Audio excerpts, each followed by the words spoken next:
আচার বানাবো বন্ধুরা। তার জন্য কড়াইয়ের মধ্যে ঢেলে দিলাম 250 থেকে 300 গ্রাম তেল।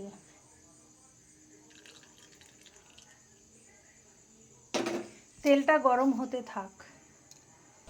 এখানে রসুন ছাড়ানো আছে প্রায় 200 গ্রাম। এখানে আম আর সর্ষে একসাথে বেটে রেখেছি, ওই 50 গ্রাম মতো সর্ষে আর তার সাথে আম দিয়েছিলাম। এখানে আলাদা করে আম বেটে রেখেছি 4-5টা।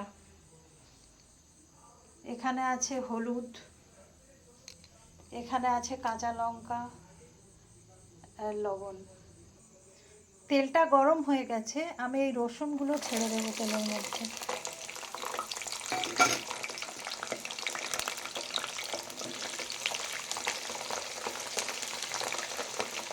ঘানি ভাঙানো সর্ষের তেল, চোখ জ্বলে যাচ্ছে, এত ঝাঁঝ। নতুন সর্ষে তো।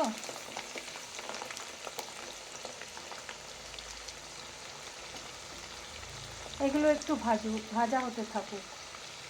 কয়েকটা শুকনো লঙ্কা দিয়ে দিলাম। এবার দিয়ে দেব মুখ কেটে রাখা কাঁচা লঙ্কা আর একটা ক্যাপসিকাম। ক্যাপসিকামটা কেটে নিয়েছি।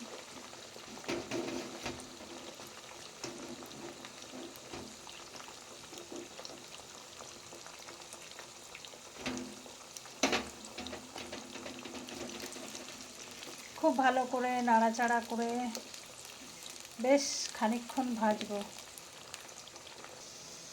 বেশ খানিকক্ষণ থেকেই এটা ভাজা হচ্ছে, তো প্রায় মিনিট 7।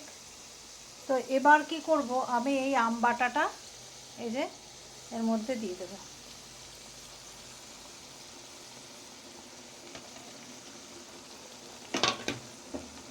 দিয়ে এটা দিয়েও ভালো করে নাড়াচাড়া করব বেশ খানিকক্ষণ, যতক্ষণ না এই আম থেকে জলটা শুকাবে।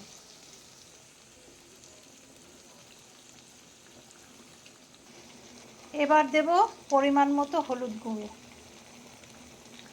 এখানে ওই 4 চামচের 2 চামচ হলুদ গুঁড়ো আছে। এটা দিয়েও খুব ভালো করে নাড়াচাড়া করব। এই যে আলাদা করে সর্ষে আর আমটা বেটে রেখেছিলাম সেটাও দিয়ে দেব।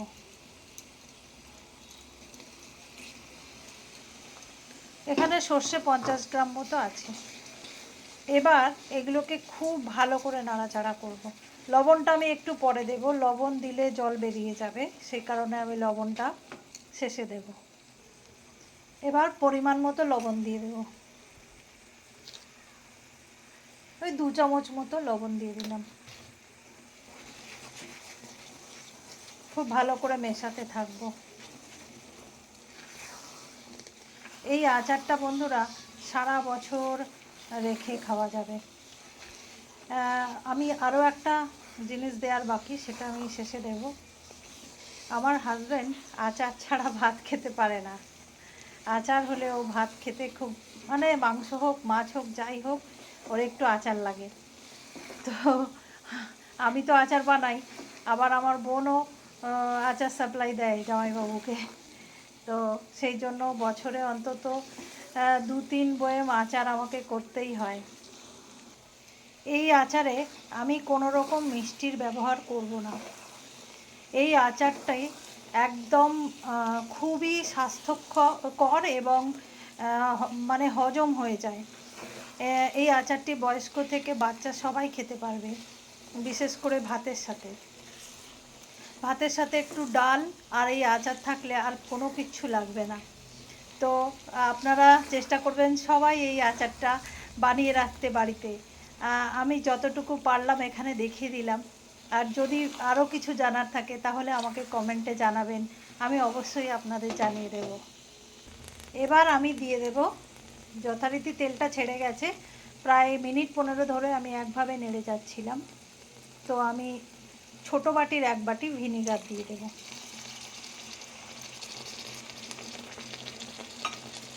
তো এই ভিনিগারটা দিলে কি হবে, সারা বছর এই আচারটা খুব ভালো থাকবে।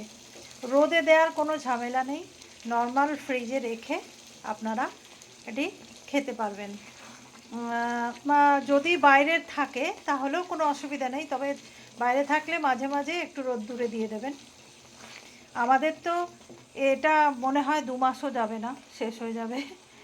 তো এইভাবেই আমি আচারটা বানিয়ে নিলাম। তৈরি হয়ে গেছে আমার আমের টক ঝাল আচার। তো ভিডিওটা এতক্ষণ ধরে দেখার জন্য অনেক ধন্যবাদ। একটু লাইক, কমেন্ট, শেয়ার করে দেবেন আর কেমন লাগলো জানাবেন।